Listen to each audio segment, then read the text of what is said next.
because it is not merely a question of a soldier being efficient. There may be other matters to be taken into consideration. I am happy to think that no personalities have been introduced because if the minister were to pursue the same line as those of the critics and drag the officer in, it would not be in his interest.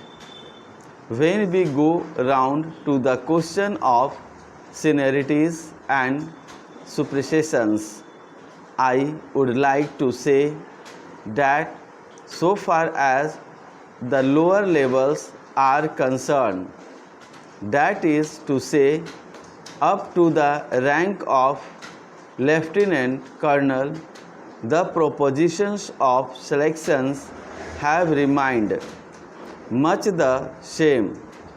There is a variation of 2 or 3% each year over the last 5 or 6 years, but it is more or less a mechanical process.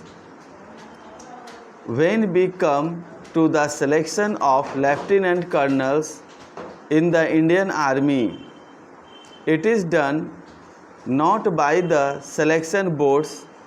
This is done on the recommendation of the Chief of the Army Staff. The Prime Minister ordered in the other house on a previous occasion for them to come and see the papers, rather unusual, but he, as the head of the government, is free to do so. While the offer was open, no one turned up. One person asked to come and be arranged it, but nothing happened in any case.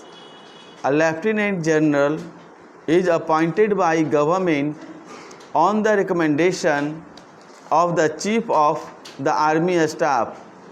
The same process goes through because while there is no selection board, the Chief of the Army Staff by convention consults the army commanders, which is a sort of selection board of a smaller type. That recommendation comes before us, and when the available people, those who have the minimum qualification, come first, those who have good record, particularly outstanding qualities, I would like again to say that we are playing upon birds. There is no superstition. They are selection appointments. If you take the British Army today, the Chief of the Imperial General Staff is a person who has been superseded twice before, but he comes up again.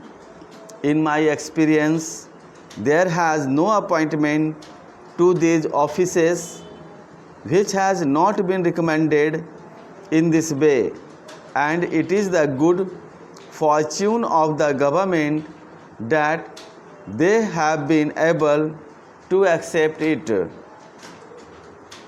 There has been some disturbance with regard to the recent appointment of army commanders.